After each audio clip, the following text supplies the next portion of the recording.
अखंडानंद ने शंकरलाल से विदा मांगी। तत्काल सारे घर में समाचार फैल गया कि सन्यासी घर छोड़कर जा रहे हैं। सबने उनके चरण छूकर उनको प्रणाम किया, किंतु शंकरलाल के जैसे प्राण निकल गए। क्यों जाना चाहते हैं आप? क्या कष्ट है आपको इस घर में? कोई कष्ट नहीं है। न मैं रूठ कर जा रहा हूँ, न असुविधाओं से घबराकर। अखंडानंद हंसे। सेठ जी, मैं सन्यासी हूँ। सन्यासी को इतनी देर तक एक स्थान पर नहीं रहना चाहिए। इससे उस स्थान, उन लोगों और उस परिवार के प्रति मोह बढ़ता है। हम जो परिवार छोड़ ही आए हैं, उन्हें शोभा देता है कि वे किसी और परिवार के प्रति अपना मोह पालें। वह तो सिद्धांत मात्र है। शंकरलाल बोले, आपके यहाँ रहने से मेरे घर में धर्म का प्रभाव बढ़ रहा है, परिवेश सुधर रहा है, मेरा अपना आत्मिक विकास हो रहा है। आप यह सब रोक कर क्यों चले जाना चाहते हैं? मैं न अपने मठ के नियमों को तोड़ सकता हूँ और न ही अपने मठ के अध्यक्ष की आज्ञा का उल्लंघन कर सकता हूँ। शंकरलाल आंखों में अश्रु भरकर उनके चरणों पर गिर पड़े। मैं आपके मठ के महंत स्वामी ब्रह्मानंद को पत्र लिखकर आपको एक लंबे समय तक यहाँ रोके रखने की अनुमति ले लूँगा। मैं यहाँ जामनगर में आपके गुरु श्री रामकृष्ण देव का एक मंदिर बनवा दूंगा। उनकी पूजा और सेवा की व्यवस्था कर दूंगा। अखंडानंद को यह प्रस्ताव प्रसन्न तो कर गया कि कलकत्ता से इतनी दूर जामनगर में ठाकुर के नाम का मंदिर होगा, ठाकुर की प्रतिमा स्थापित होगी, उनकी पूजा होगी, उनका यश फैलेगा। किंतु अखंडानंद की व्याकुलता दूर नहीं हुई। उन्हें लग रहा था कि वे शंकरलाल की गृहस्थी में गहरे धंसते जा रहे हैं। उनके कारण परिवार में क्लेश का भय है और सबसे बड़ी बात यह है कि वे सुख सुविधा के दास बनते जा रहे हैं। मोह उन्हें घेर रहा है। ठाकुर के मंदिर का प्रस्ताव भी एक प्रकार का माया जाल है। ठाकुर की पूजा हो, यह तो वे चाहते हैं, किंतु एक मंदिर के पुजारी बनकर वहां बैठ जाना उनका लक्ष्य नहीं है। मंदिर के पुजारी किसी की सेवा नहीं करते। उन्हें अब किसी मोह में नहीं फंसना है। शंकरलाल उन्हें जाने नहीं देंगे, या उनके प्रति अखंडानंद के मन में बैठा मोह ही उन्हें जाने नहीं देगा। तो उन्हें इस मोह जाल को तोड़ना होगा। उन्हें किसी रात को बिना किसी को बताए यहाँ से चुपचाप दूर चले जाना चाहिए, जैसे वे और स्वामी भागलपुर में मनमथ बाबू का घर छोड़ आए थे। पर वह स्थिति नहीं आई। शंकरलाल ने चुप रहकर अपनी सहमति तो नहीं दी, किंतु अपनी असमर्थता स्वीकार कर ली। शंकरलाल चाहे कितने उदास हों, किंतु घर के अन्य सदस्यों ने स्वीकार कर लिया था कि वे जा ही रहे हैं। अखंडानंद अपने सामान की पोटली बांधकर सबसे पहले बा से विदा लेने गए। वे शंकरलाल के कमरे की ओर जा ही रहे थे कि उन्होंने शंकरलाल को कराहते हुए सुना। वे घबराए से उनके कमरे में आए। देखा, शंकरलाल अपने बिस्तर पर लेटे थे और ज्वर से तप रहे थे। उसी ताप में उनके मुख से कराहने का स्वर निकल रहा था। तत्काल अखंडानंद की योजना बदल गई। वे शंकरलाल को इस स्थिति में छोड़कर नहीं जा सकते थे। घर में इतने लोग विद्यमान थे, किंतु शंकरलाल के पास कोई नहीं था। न उनके ज्वर से किसी का मन तपता था और न उनकी कराह से किसी का मन पिघलता था। वे शंकरलाल को इस स्थिति में छोड़कर कैसे चले जाते? वे शंकरलाल के बिस्तर से लगकर बैठ गए। कपड़ा गीला कर शंकरलाल के माथे पर रखा और मदन भाई को बुलाकर कहा कि मोटा भाई को किसी चिकित्सक को बुलाने के लिए कहें। मोटा भाई स्वयं आए। स्वामी जी, आप तो जा रहे थे। हाँ, पर सेठ जी को इस अवस्था में छोड़कर नहीं जाऊंगा। पहले इनके उपचार की व्यवस्था कीजिए। यह सब तो हो जाएगा। जब तक सेठ जी स्वस्थ नहीं होते मैं नहीं जा रहा, यहीं रहूंगा, सेठ जी की सेवा करूंगा। मोटा भाई चुपचाप खड़े रहे। वैद्य को बुलाया है क्या? नहीं, अभी किसी को भेजता हूँ। वे बोले, अभी मैं आपको कॉफ़ी भेजता हूँ। आप दोनों के कॉफ़ी पीने का समय हो गया है। जामनगर में कॉफ़ी का पर्याप्त प्रचलन था और स्वामी अखंडानंद को कॉफ़ी बहुत पसंद थी। वे और शंकर लाल प्रायः साथ ही साथ कॉफ़ी पिया करते थे। एक नौकर कॉफ़ी के 2 प्याले दे गया। मैं अभी नहीं जा रहा सेठ जी, थोड़ा साहस कर उठिए और कॉफ़ी पी लीजिए। अखंडानंद ने कहा, मैं पी रहा हूँ। शंकर लाल को कुछ राहत मिली। अखंडानंद अभी नहीं जा रहे थे। उन्होंने उठकर बैठने का प्रयत्न किया। अखंडानंद ने सहायता की। 2-3 तकिए रखकर उन्हें बैठा दिया। अखंडानंद ने कॉफ़ी का प्याला उठाया तो देखा उस पर कोई तैल पदार्थ तैर रहा था। घूंट भरा। उसका स्वाद भी कुछ तीखा था, जैसे कॉफ़ी की कुछ अधिक तीव्र गंध जिह्वा पर न रहकर नाक में घुस गई हो। अखंडानंद समझ गए यह सब नौकरों की मूर्खता से होता है। या तो चाय के समान इसमें भी कोई गुजराती मसाला डाल दिया होगा, या फिर कॉफ़ी को भी तेज गंध के मसालों और घी के साथ रख दिया होगा। लगता ही नहीं था कि कॉफ़ी पी रहे हैं। यह तो कोई आयुर्वेदिक काढ़ा सा लगता था। कॉफ़ी समाप्त करते ही पेट में मरोड़ उठा। अब वे शंकरलाल की सेवा नहीं कर सकते थे। स्वयं ही ऐसी स्थिति में आ गए थे कि कोई उनकी सेवा करता। सारा दिन वे अतिसार से पीड़ित रहे। शंकरलाल ने वैद्य झंडू भट्ट को चिकित्सा के लिए बुलाया। अखंडानंद 4 दिन बिस्तर पर रहे। उपचार होता रहा और वे क्रमशः स्वस्थ होते गए। स्वस्थ होकर अखंडानंद झंडू भट्ट का धन्यवाद करने गए। उनका भार काफी कम हो गया था और वे अब भी स्वयं को बहुत दुर्बल अनुभव कर रहे थे। आपका बहुत बहुत धन्यवाद भट्ट जी, अखंडानंद ने कहा। ठीक तो हूँ किंतु दुर्बल हो गया हूँ। आपको शायद अनुमान नहीं है कि आप रोग की किस स्थिति तक पहुंच चुके थे। मेरा यकृत सदा से दुर्बल और संवेदनशील रहा है, किंतु इस प्रकार का अतिसार मुझे कभी नहीं हुआ। लग रहा था कि यदि आप न आते तो मेरा तो प्राणांत ही हो जाता।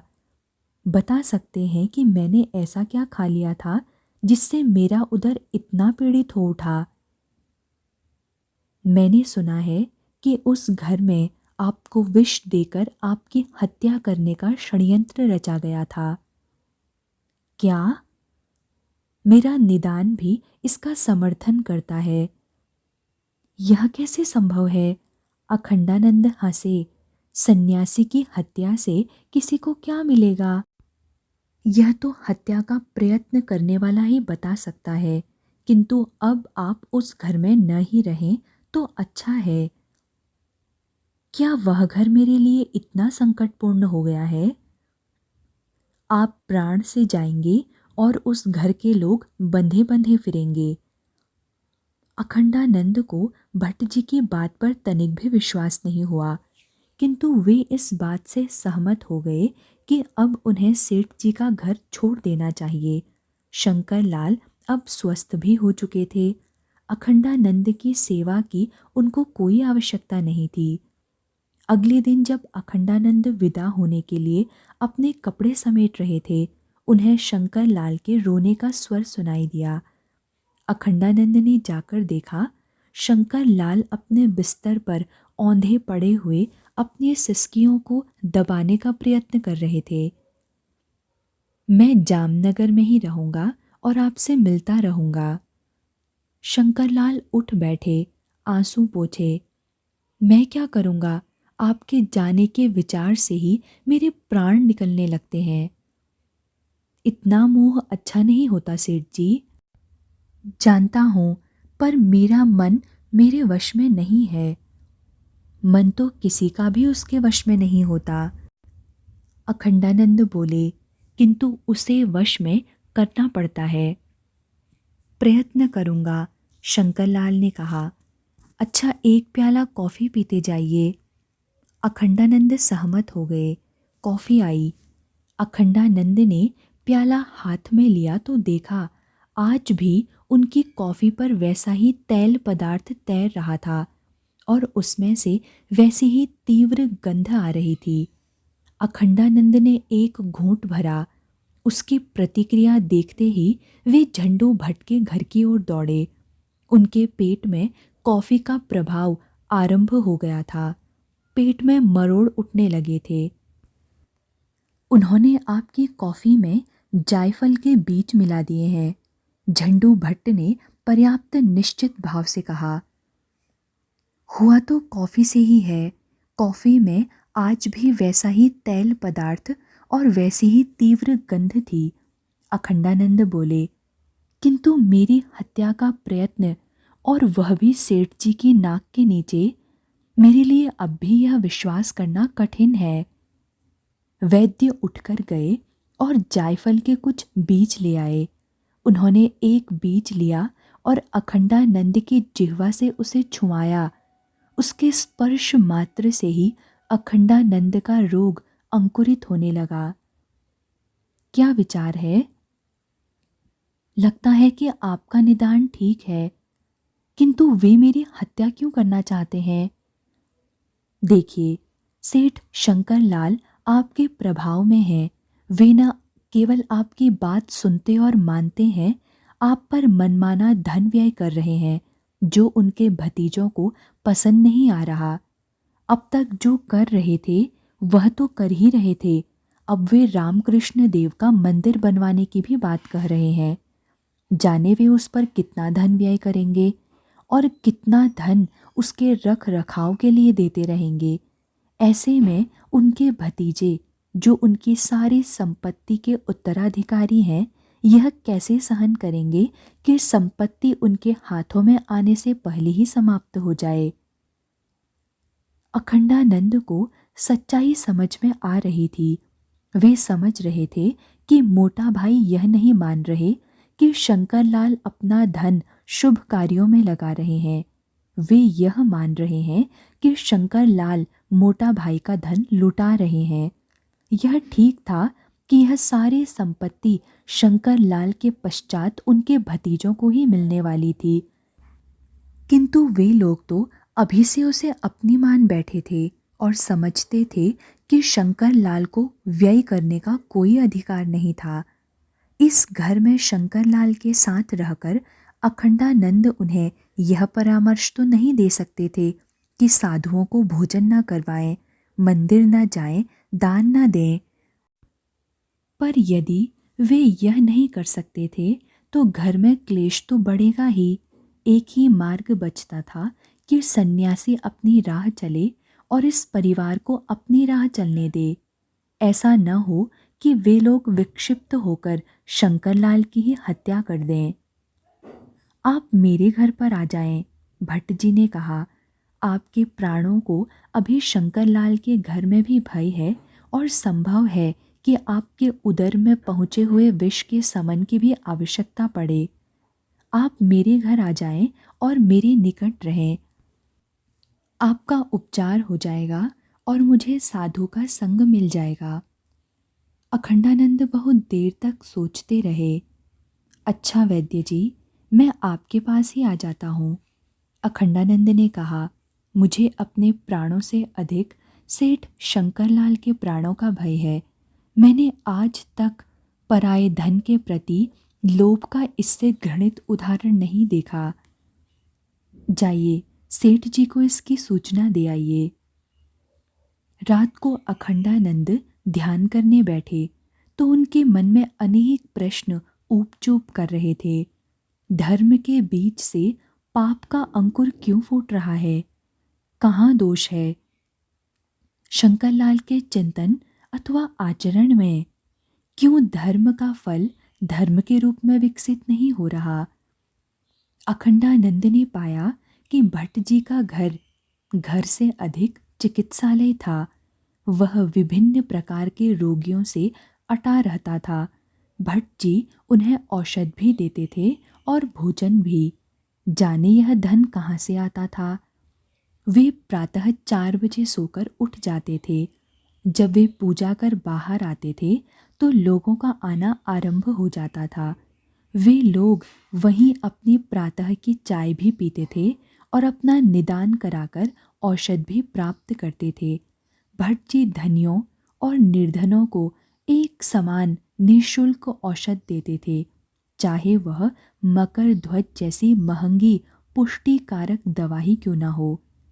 रोगियों को देखकर, उनको औषध देकर वे अपने टमटम में बैठकर नगर में अपने रोगियों को देखने के लिए निकल जाते थे और किसी रोगी से कोई पैसा नहीं लेते थे। अखंडानंद प्रातः भ्रमण से लौटे तो देखा कि एक अपरिचित गंवार सा व्यक्ति स्वयं भट्ट जी के बिस्तर पर लेटा था। उसका सारा शरीर किसी भयंकर चर्म रोग से पीड़ित था। एक स्त्री किसी तेल से उसकी मालिश कर रही थी। भट्ट जी निकट ही बैठे अपनी किसी पुस्तक के पृष्ठ उलट रहे थे।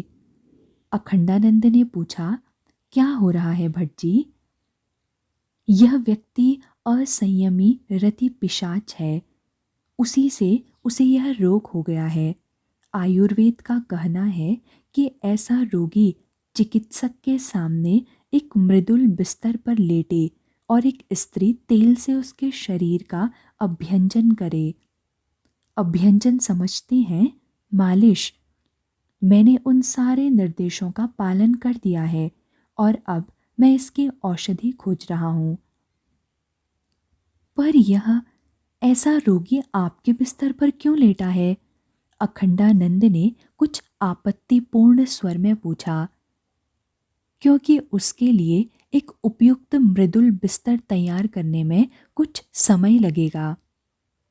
कुछ समय पश्चात वह व्यभिचारी कामासक्त व्यक्ति स्वस्थ हो गया और भट्ट जी के घर में ही एक कर्मचारी के समान रहने लगा।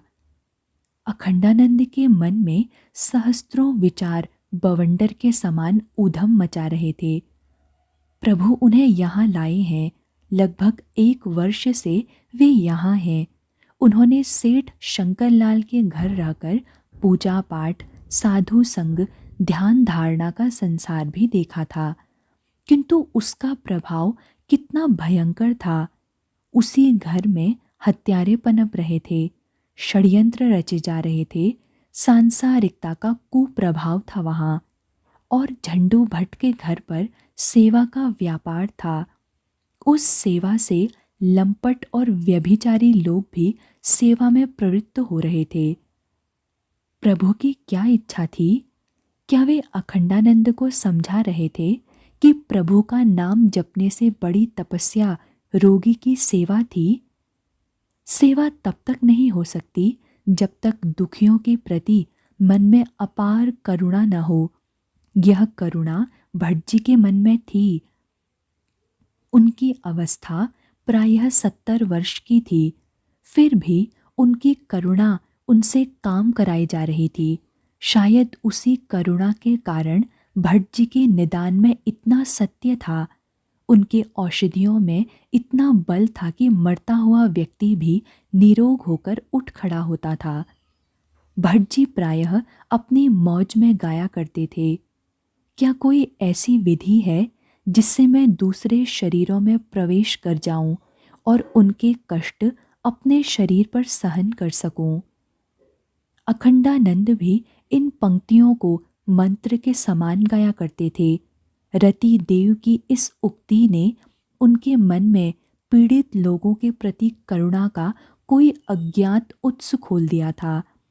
पीड़ित लोगों के प्रति सहानुभूति ने उन्हें बाध्य किया कि वे उन समस्याओं के समाधान के लिए मार्ग खोजें। भट्ट जी को संस्कृत की ही कुछ और पंक्तियां भी बहुत प्रिय थीं। मुझे न राज्य की कामना है, न स्वर्ग की, न मोक्ष की। मैं एक ही कामना करता हूँ कि दुखियों का दुख दूर हो। न काम्ये हम गतिम ईश्वरत परम अष्टा। अखंडानंद को अपने गुरु के वे शब्द आज भी स्मरण थे। मैं जीवन पर्यंत सीखता हूँ। अखंडानंद भी महान आत्मा भट्ट जी के जीवन से सेवा का पाठ पढ़ने लगे। मनुष्य से प्रेम करना और उसकी सेवा करना शिव की उपासना का सर्वश्रेष्ठ रूप है।